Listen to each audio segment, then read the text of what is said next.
Gente, A gente queria mesmo estar gravando nesse cenário, né? Para falar de onde está Deus. porque tem como ver Deus mais que na natureza, gente, o tempo inteiro. Mas infelizmente, Aí, gente, vai na sala. meu nome é Beatriz. Bom dia, meu nome é Alice. Nós fizemos parte do primeiro Cursilho Jovem da Diocese de Leopoldina e somos da cidade de Visconde do Rio Branco. E hoje vamos fazer uma reflexão aqui na escola itinerante com vocês. O tema escolhido para a gente poder conversar é Aonde está Deus. Mas para iniciar a nossa reunião, vamos começar invocando o Espírito Santo. Vinde, Espírito Santo, enchei os corações dos vossos fiéis e acendei neles o fogo do vosso amor. Enviai o vosso Espírito e tudo será criado e renovareis a face da terra.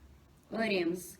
Ó Deus, que instruíste os corações dos vossos fiéis com a luz do Espírito Santo, fazei que apreciemos retamente todas as coisas, segundo o mesmo Espírito, e gozemos sempre da sua consolação.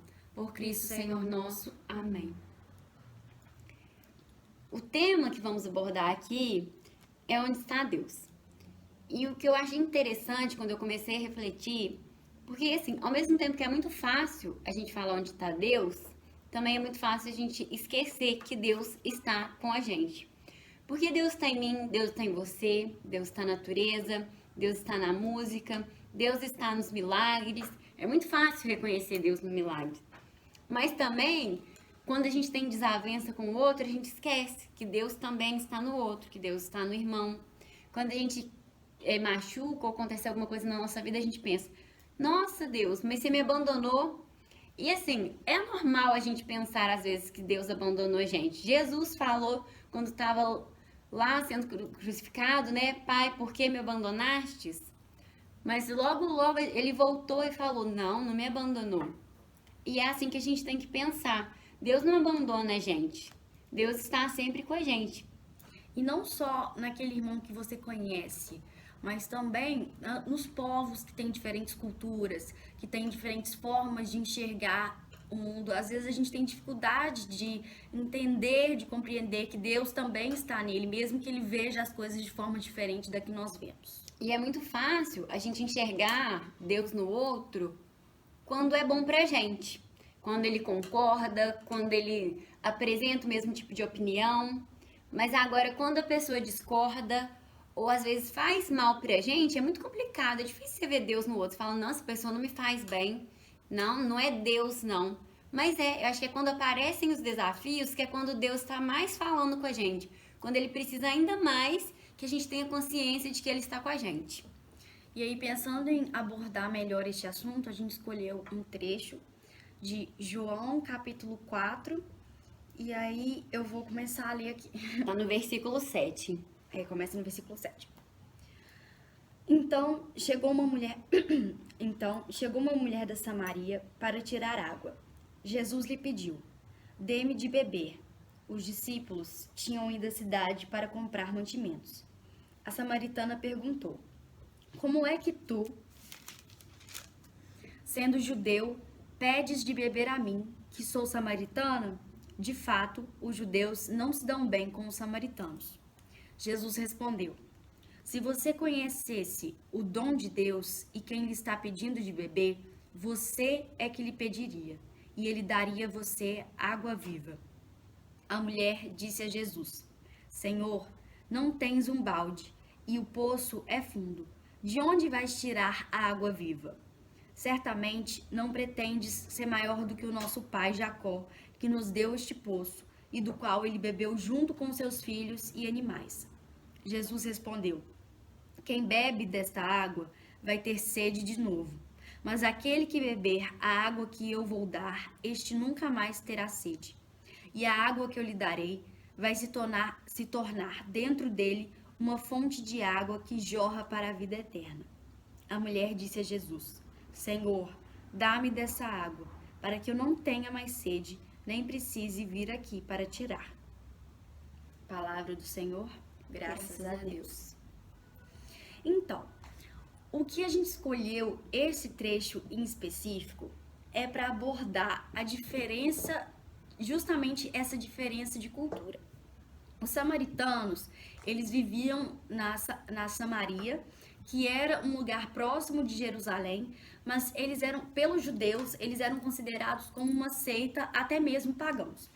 Então, eles eram um povo que tinham muitas diferenças, eles não se davam bem, então os judeus os consideravam indignos. E aí, justamente, essa atitude de Jesus de acolher, de oferecer da água viva para uma pessoa que os judeus discriminavam, é justamente o ponto que a gente quer trazer hoje aqui. E é importante observar que aqui ela mesma fala, a samaritana perguntou, como é que tu, sendo judeu, pedes de beber a mim, que sou samaritana? Até ela estranhou, porque não era uma coisa comum. E assim, a gente vê, claro na Bíblia, que o tempo todo Deus se coloca no meio dos necessitados, dos diferentes. Acho que assim, o exemplo mais claro é que Deus podia ter colocado Jesus para nascer num berço de ouro. E Jesus foi nascer onde? Numa manjedoura, num lugar assim que não era nada propício, não foi um nascimento assim fácil. Então, assim, desde o primeiro momento, Jesus se coloca nos mais necessitados e nos mais simples. Tanto que, nos momentos finais de Jesus, com quem ele estava? Com quem foi o último diálogo que ele teve aqui na Terra? Foram com os 2 ladrões. Pessoas que foram condenadas pela sociedade, que tinham errado, mas foi com eles que Jesus passou seus momentos finais. E a gente quer tratar disso, quem fez essa reflexão até foi o padre Fábio de Mello, numa missa que ele tem feito, ele tem postado aos domingos no Instagram dele. E ele falou uma coisa que foi incrível, que às vezes as pessoas muito jovens, que a gente vive nesse período, nessa época em que a gente questiona muita coisa, em que a gente tem muito conflito de ideias, muitos jovens têm se afastado da Igreja Católica por alguns discursos que têm ouvido, que de alguma forma fazem ele se sentir desmerecedor de estar presente ali. E aí, trazendo, eu vi esses dias no Twitter uma frase do Papa Francisco que eu achei assim excepcional. E ele falava assim: Deus não te ama porque te comportas bem. Ele simplesmente te ama e basta. Se o amor é incondicional e não depende de ti. E outra coisa também que é interessante, que ele fala assim, que Deus não precisa ser defendido por ninguém. Ele mostra, muitas vezes as pessoas começam assim, acho que desde pequenininha a gente escuta assim, não faz isso porque Deus castiga. Ou às vezes a gente usa de alguma fragilidade da pessoa para falar assim, Deus não vai te aceitar porque você é assim. E não tem nada disso. Deus te criou, Deus pensou em você, Deus fez você a imagem de semelhança dele. Então, Deus te ama independente. É justamente o que a gente está pensando em trazer aqui. Deus está em todos. Qual foi a mensagem principal que Jesus veio quando ele veio para a Terra? Não foi para reforçar as regras religiosas da época, até porque ele mesmo não deu muita atenção a isso. Quantas vezes ele quebrou o protocolo? Aqui foi mesmo, com essa Maria. com a samaritana, ele quebrou a regra da época. Porque qual que é a mensagem dele? É o amor. Que você deve fazer o outro se sentir amado, porque o outro é amado. Deus está no outro. Então, quem é você para poder desmerecer alguém? Então, o padre Fábio de Mello, ele falou isso e eu achei excepcional.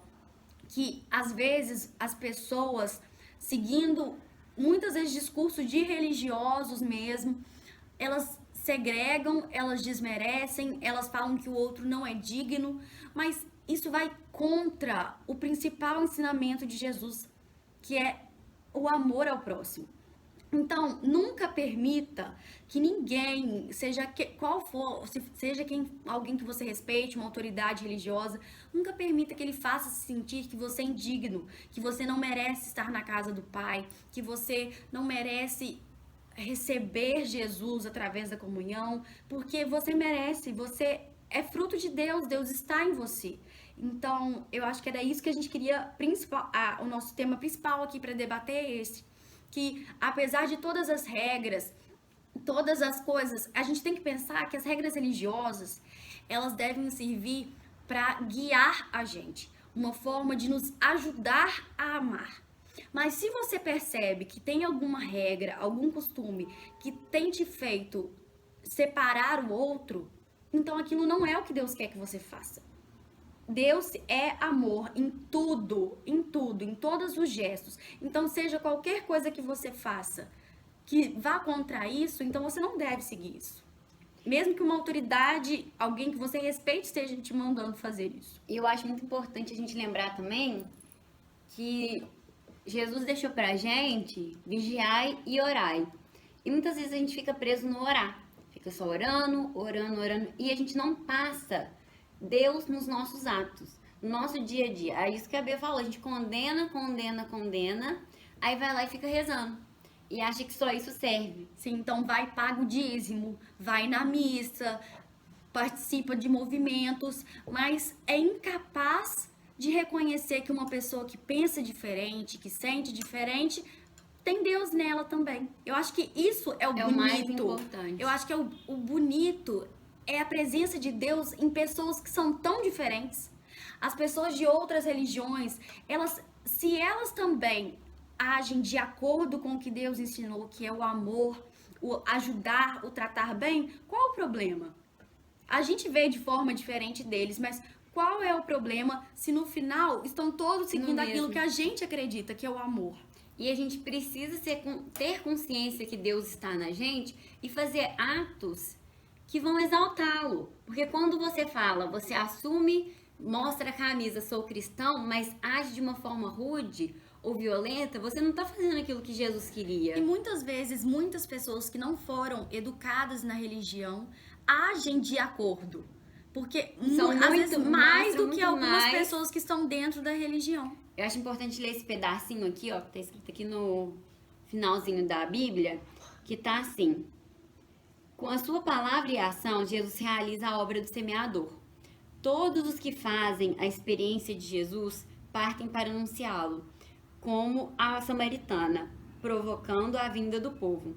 A vontade do Pai é reunir a humanidade em torno de Jesus e cabe aos discípulos continuar essa tarefa iniciada pelo próprio Jesus. Os judeus se consideravam escolhidos por Deus, mas não compreenderam e não aceitaram a mensagem de Jesus, e até o obrigaram a sair da Judéia. Os samaritanos, que eram considerados como povo marginalizado e herege, acolheram Jesus como Salvador do mundo. E é isso que resume exatamente tudo que a gente está falando. E naquele momento, então, quem foram os verdadeiros cristãos? Não foram os judeus. Foram a samaritana, no caso, que foi quem... E ela mesma estranhou, mas você vai pedir a minha água? Eu, que sou uma samaritana? E aí, além dessa coisa de amar o outro, eu acho que é muito importante nós sermos gentis com nós mesmos. A gente amar e ser bondoso com nós mesmos. Porque às vezes, por causa desses discursos, dessas coisas que a gente escuta, a gente se sente: ah, Deus, por que Deus olharia para mim? Por que eu mereço? Por que eu deveria estar aqui? A gente tende a ser maldoso com nós mesmos. E igual trazendo isso aqui para o mundo mais jovem, eu sou viciada em Instagram. O dia inteiro tô lá e vejo. E no Instagram é muito fácil a gente parar e ficar assim: por que a vida do outro é melhor que a minha? Nossa, como fulano é bonito, como fulano tem isso. É aquela beleza que eu preciso, é aquilo que eu tenho que conquistar. A vida do outro é perfeita. Olha, ele não tem os problemas que eu tenho. E a gente esquece que no mundo virtual todo mundo mostra o que quer. Aquilo, a parte feia, às vezes o que a gente não gosta da gente, a gente consegue esconder. E às vezes a gente se maltrata, a gente maltrata o nosso corpo, maltrata a nossa mente e pensa que realmente Deus esqueceu da gente. E quantas vezes na Bíblia ele prova pra gente, tem aquela parte que ele fala que o pastor largou todas as ovelhas para procurar aquela que estava perdida. E ficou muito mais feliz quando encontrou aquela que estava perdida do que com as outras 99 que ele tinha. E quando a gente faz isso de nos desmerecer, de falar eu não mereço, a gente está pecando. A gente está desmerecendo uma coisa que Deus criou. Fala aquilo que você fala que eu acho legal da... Que muitas vezes eu ficava pensando assim: será que eu vou conseguir fazer isso na minha vida? Ah, não, mas às vezes eu não tive êxito em alguma coisa que eu me propus a fazer. Eu fico: ai, mas eu sou uma fracassada. Ah, mas eu não consigo, porque eu. E aí uma vez uma pessoa, eu não lembro quem foi, mas me falou e eu achei muito interessante. Deus é perfeito. E se Deus criou a gente, a sua imagem e semelhança, nós somos perfeitos. Deus não faz nada errado. Então não tem como eu dar errado na vida, porque Deus já me criou perfeita. Deus me criou para dar certo. Você não vai dar errado, porque você foi feito, você nasceu para dar certo. E eu acho isso muito interessante, porque às vezes eu fico triste e eu fico lembrando disso. Então eu penso, realmente, porque às vezes eu duvido da minha capacidade, mas de Deus eu não duvido não. Eu fico assim, eu posso errar, mas ele me fez, então não, eu vou dar certo sim. As coisas que eu quero vão dar certo. Se não aconteceu agora é porque não era pra ser. E eu acho isso muito interessante. E também uma coisa que a gente tem que ficar atento é porque Deus fala com a gente o tempo todo. Muitas vezes a gente tá tão ocupada, ou como Deus não escreve num cartaz e coloca assim na nossa cara, ai, é isso que você tem que fazer. Não. Ele vai falando com a gente aos poucos, em simples gestos. E como a Alice disse, Deus é perfeito, mas os homens, a gente erra. E quem cria as regras religiosas, quem cria todos esses dogmas e doutrinas que a gente segue, a gente se baseia na Bíblia.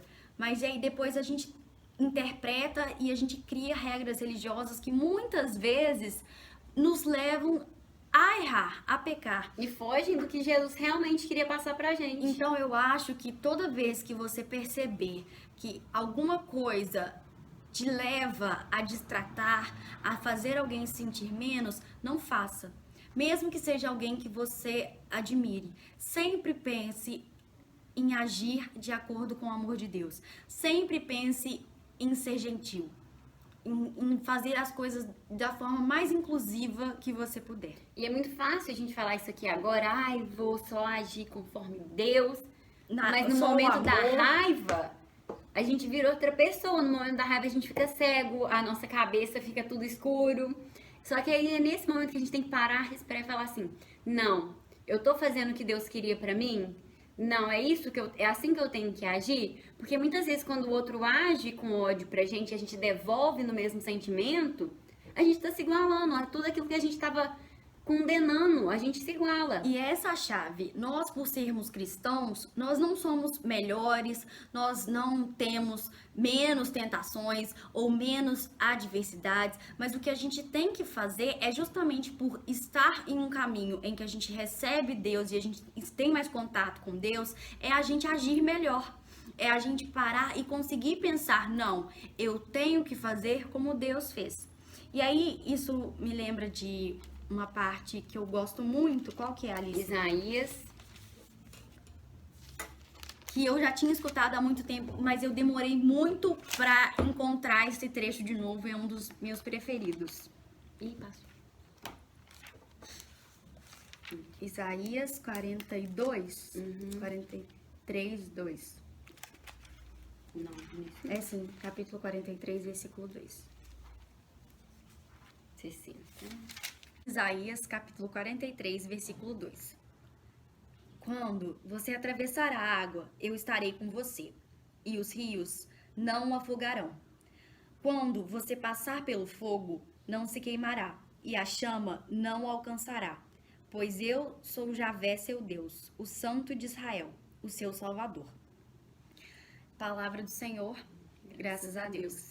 Então, o que eu gosto dessa parte é justamente, ele não fala aqui, eu vou te impedir de passar pelo fogo, eu vou te impedir de atravessar o rio, porque não é isso que acontece. A gente quer, porque a gente é cristão, a gente não enfrenta dificuldades, a nossa vida é fácil.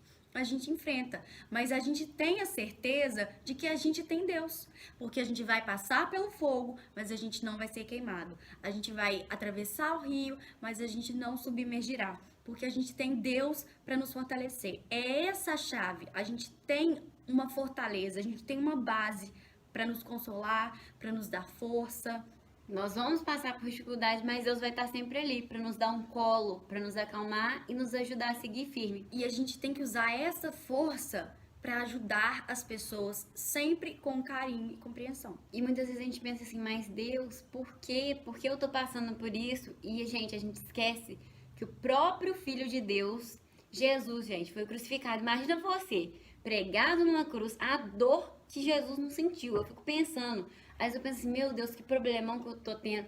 Aí eu lembro, gente, e Jesus sabia que ele ia passar por tudo isso. E melhor, e pior ainda, Jesus nunca fez nada pra merecer Não aquilo. fez. Porque às vezes a gente faz alguma coisa errada e aí a gente merece o que a gente tá passando. Mas Jesus nunca fez nada e passou tudo aquilo pelo amor que ele sente por nós pra poder nos salvar. Então a gente não pode querer não ter que enfrentar dificuldades, porque Jesus não pôde evitar, ele teve que passar por aquilo. Então nós temos que passar por dificuldades, mas a gente tem Deus, a gente tem confiança de que no final vai dar certo. E é aquilo, Jesus passou por dificuldades e colocou no meio daqueles que eram os mais condenados. Ele morreu ao lado de 2 ladrões.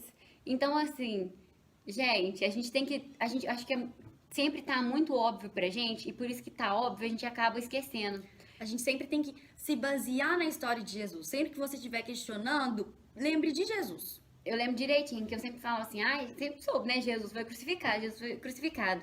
Só que teve uma vez que eu parei realmente pra pensar, meu Deus, Jesus foi crucificado. Eu, tipo assim, a gente esquece que Quando você percebe que ele sofreu aquilo, porque eu às vezes acho que eu pensava assim, não, é Jesus, então ele, sei lá, né, ele é melhor que a gente e tal, mas ele é homem de carne e osso, ele sentiu todas as dores que a gente sente. Ele teve medo, ele teve insegurança, ele sentiu tudo. Então, muitas vezes quando eu estou num momento de muito medo, eu lembro também desse momento de fragilidade de Jesus. E eu vou propor um exercício pra mim também, tive essa ideia agora aqui, vou propor pra todo mundo. Então, vamos ver. Toda vez que você estiver no Instagram, que você estiver numa situação em que você vê uma coisa e aí você pensa, eu não sou assim, eu sou menos, eu não consigo, eu não mereço, eu quero que a gente lembre,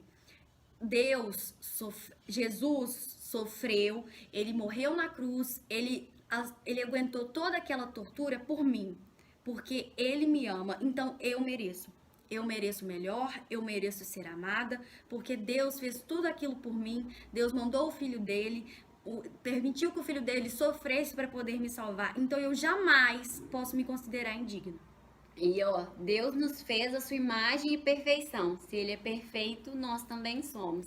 E agora a gente pediu para alguns amigos nossos gravarem um vídeo rápido falando onde eles veem Deus. E a gente queria também ver outras visões de que eles iam falar. Vamos ver aí então.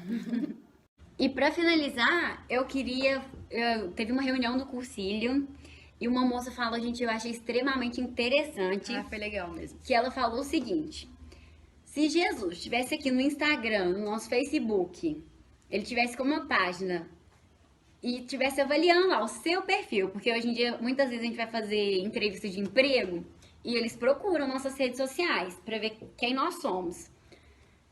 Jesus ia te adicionar de acordo com as coisas que você posta. Você acha que Jesus ia querer ser seu amigo? E eu parei pra pensar, quantas vezes às vezes por vaidade, a gente vai lá e posta uma foto, mas não posta um versículo da Bíblia, não posta uma palavra de amor ao próximo. Então eu achei isso muito interessante. Então todo dia, às vezes que eu tô mexendo lá, eu penso assim, Jesus vai me adicionar? Então eu acho importante a gente fazer esse questionamento. É isso então. Olá, decolores, a pedido de minhas netas, Alice e Bia, estamos aqui para falar do texto do Evangelho, que muito nos chama a atenção para os dias de hoje, principalmente com essa Covid. Lá em Mateus 26, verso 41, diz, vigiai e orai, porque o Espírito está pronto, mas a carne é fraca. Nós temos que ter muito cuidado, porque estamos lutando contra um inimigo invisível, que é o Covid, que está muito na mente de todos hoje, mas não é só isso.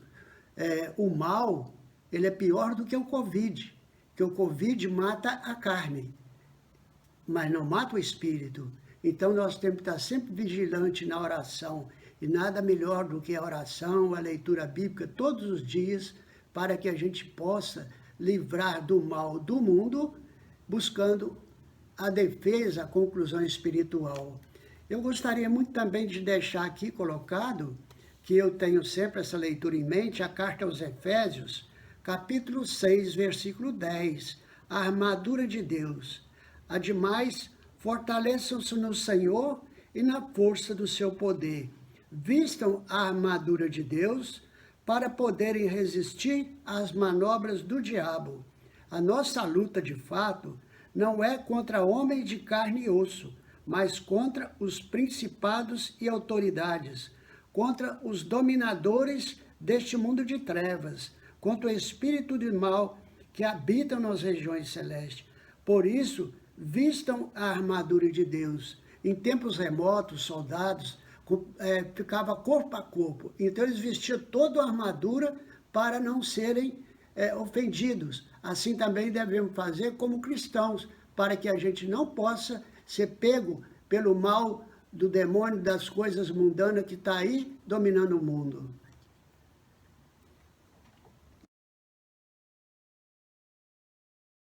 Essa é uma pergunta bem desafiadora e muito difícil de responder em apenas um simples 1 minuto. Mas vou tentar. Aonde eu vejo Deus em minha vida? Eu costumo falar que eu vejo Deus até nas dificuldades e nos problemas. Porque na maioria das vezes Ele coloca dificuldades e problemas e situações na nossa vida e no nosso cotidiano para provar o quanto grandioso e o quanto maravilhoso Ele é. Para provar que somos capazes de passar por isso ou até para rever algum valor ou algum pensamento dentro da gente. E é nesses momentos que Ele nos prova que Ele nunca nos abandona, que Ele está lá de cima, vendo tudo e sempre está do nosso lado. Lembre-se, Ele nunca dá uma cruz maior que a gente não consegue carregar.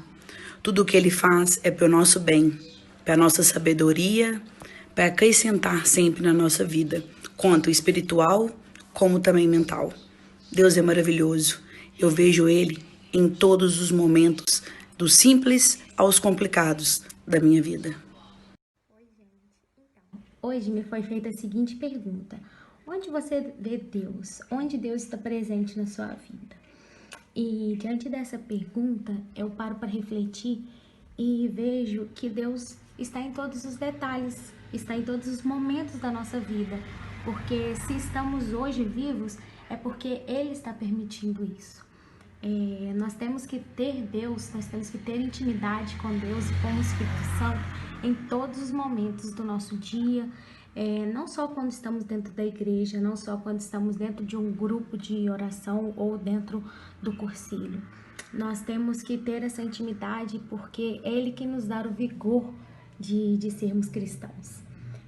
Então, é isso, a gente tem que ver Ele em tudo, temos que dar graças e louvores, porque é Ele quem nos proporciona a vida.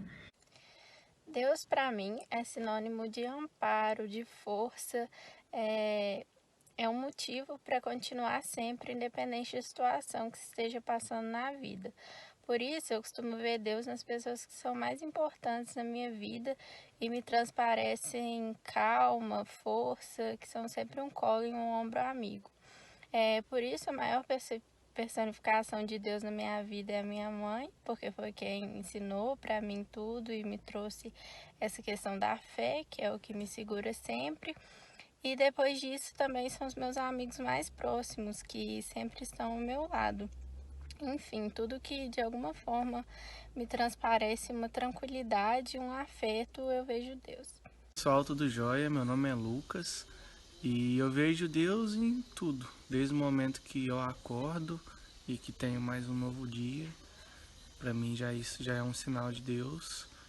E nos momentos que eu estou com a minha família, com os meus amigos e tá todo mundo reunido, que tá todo mundo bem. Para mim, eu sinto que Deus está ali comigo também, sempre me protegendo, me guiando e me dando um motivo a mais para eu acreditar nas coisas, buscar meus ideais, meus objetivos, sempre estar bem com a minha família, com os meus amigos, com as pessoas que estão ao meu redor, buscando sempre o melhor para elas, o melhor para os próximos.